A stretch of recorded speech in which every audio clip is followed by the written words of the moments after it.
$500 a month, $1,000, $10,000. I've had clients ask me if they need millions of dollars to start with the infinite banking concept, and others worry that they can't get started with just a few $100s a month. Today, I'm going to clear up one of the most common questions I get, which is exactly how much money do you need to get started with IBC, and why the answer might be a little bit different than what you think. By the end of this episode, you'll understand the practical minimums and maximums to get started with IBC, the factors that actually matter more than the dollar amount, and how to make the right decision for your specific situation, whether you have $500 a month or $50,000. This is Stacked Life, the podcast that teaches you everything you need to know about the infinite banking concept, whole life insurance, and the strategies that make it all work. And I'm John Pairings, an authorized infinite banking practitioner. I've implemented IBC for hundreds of my clients and educated thousands more with original content from my podcasts, articles, and courses at StackedLife.com. Today, we're going to cover the practical minimum and maximum amounts needed to get started with IBC and how to determine what's right for your specific situation, why the right premium balance matters, and my Goldilocks rule to avoid starting with too much or too little. And then we'll talk about some smart strategies to kickstart your IBC journey, no matter how much you start with. So let's jump into this. Okay, as we get into this, there's a really easy answer that I'll give you just right up front from a practical perspective. But then there's also the answer of how do you know what's right for you? And we'll talk a little bit about that as well. How do you know if you're paying too little or too much? So we'll start off by just giving you the really direct answer. What's the minimum to start with? And if we look at a whole life insurance policy that's designed for IBC, excluding some of the more specialty products like final expense insurance, where you can have really, much lower death benefits to cover some of those final expenses like funerals, etc. A typical whole life insurance policy that we would use for IBC probably has a minimum death benefit of somewhere in the neighborhood around $50,000. Obviously, it's going to depend on the carrier and the premium that you would pay to get a $50,000 death benefit, again, depending on your age and health, but that's probably going to be somewhere around $100 a month. So right off the bat, I've given you the answer of like the minimum to get started from a premium perspective, but now let's get into some of the nuance. And the nuance starts with the maximums, where if we were to just look at some maximums, you could get into easily the $500,000 a month range and go even higher than that, looking at things like spreading out premiums across multiple policies, even across multiple insurance carriers. But getting back down to the you and me level, underwriting limits are going to really be based on income or net worth. The easiest is income, but there are more calculated methods that can take net worth or estate planning or other types of strategies into account. But practically speaking, an insurance company is probably not going to let you pay more than 25% of your income as premium. So if you make, for example, $100,000 a year, you could pay around $25,000 a year in life insurance premium with no additional underwriting. I've helped clients go significantly higher than 25%, but I had to justify it with the underwriters based on their cash flow. So outside of specific estate planning or other protection needs, for IBC, the question of how much money do you need to get started is really pretty simple, because remember, what we're doing is we're strategically capitalizing, which is just a fancy way of saying saving money to then use for other purposes. So when people ask me how much do I need to get started, or how much premium should I pay, what's the minimum to get started, all those related types of questions, the question that I always ask back to them is, how much money do you want to start saving in a strategic manner? It's really as straightforward as that. How much money do you want to save in a place where you have control and your money is growing at a very respectable growth rate, tax deferred? And as you're paying premium into there, we're building cash value. The policy is building cash value. And that cash value can be looked at as our emergency/opportunity fund. And again, dividend paying whole life insurance is a cash equivalent asset. So it's a place to store cash. It's perfect as an emergency fund, where hopefully we never have to use it. So it just kind of sits there, but we need it to be there. We're better placed than somewhere where it's earning more than a bank, probably, 2 to maybe 40 times more than a typical bank. It's growing tax deferred. It also provides a death benefit, including accelerated death benefit, where that can provide protection against chronic and terminal illness. So there's our emergency fund where it's doing all these different things for us. It's providing the emergency funds, but then it's doing all these other jobs, giving us a lot of different types of protection, all built into our emergency fund. Anything over and above our emergency fund becomes our opportunity fund. And this is the place where cash goes first to then be leveraged to make all of our large purchases and investments for the rest of our life. And that's really the core of infinite banking. As we're thinking about paying premiums and we're thinking about saving strategically, some things that I think everyone should be careful of, the main one is not to play games with policy design. And I'll explain what I mean by that in a couple minutes after I make a couple seemingly obvious statements. The first one is when we're getting started with IBC, and the question is, how much do we want to pay? We don't want to go too big. Even though there are ways to pay premium without coming out of pocket, the more our policy matures, the more viable those methods become. In the early stages, we really have to be aware that we're making a little bit of a commitment to paying those premiums. And in one way, we want this commitment because it's kind of like a forced savings. We want to commit to ourselves that we're creating a strategic place to store cash. So that commitment is good in a lot of ways, just like a commitment in a relationship is good.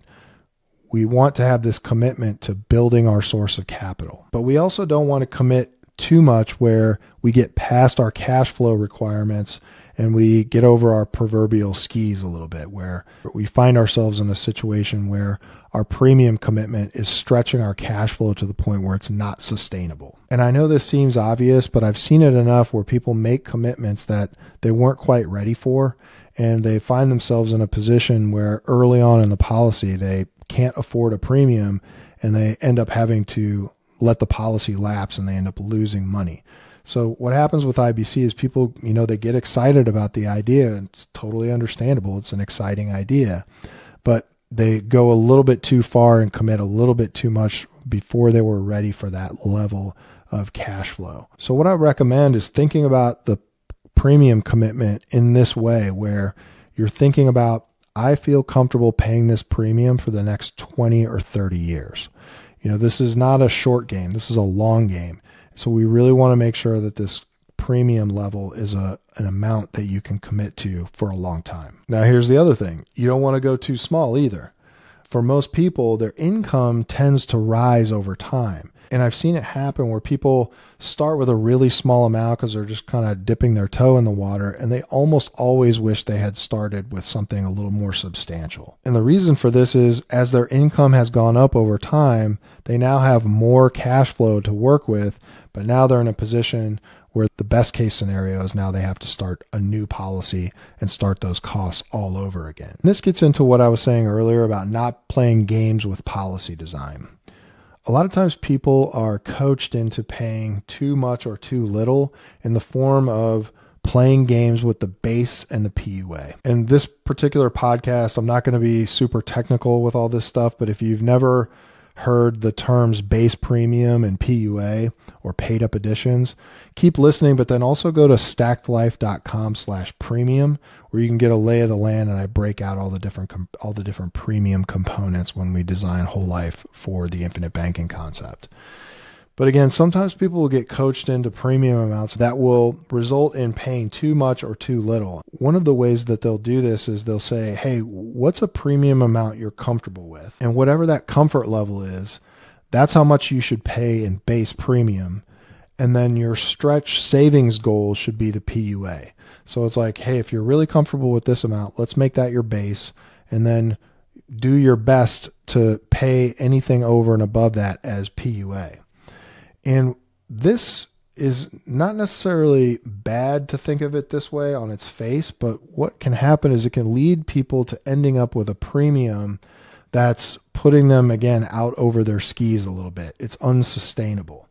The base premium, which, by the way, can include the term rider from a commitment standpoint, it's always required to keep the policy in force. Again, it's like if you're really comfortable with that, that can be fine. But the thing is if you're not able to pay that PUA component, it's going to cause a situation where the policy is not going to grow cash value like you hoped it would, because the base premium in the early years is not going to do much heavy lifting in building cash value. In fact, it might result in zero cash value if you're not able to pay any of the PUA. Other times people hear about these high early cash value designs, like I talked about in episode 8, and they think that paying a relatively small base premium and a really high PUA is ideal because it's a very low commitment, and it also comes with the ability to build cash value quite nicely in the first few years. And again, if you go back to episode 8, you'll remember that the main way to get high early cash value is to buy what are called short pay policies.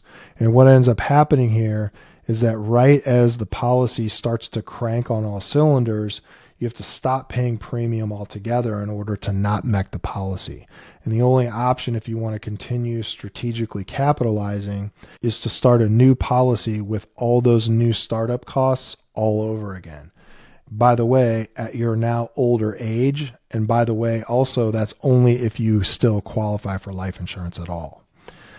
So again, playing games with premium components leads to situations where you're paying too much and you may not be able to get the cash value growth that you were hoping for, or you pay too little and you might get really nice cash value in the early years, but you might be hamstrung for the rest of the time and not being able to expand your system. And so the question you're all wondering is, okay, well, how much should you pay then?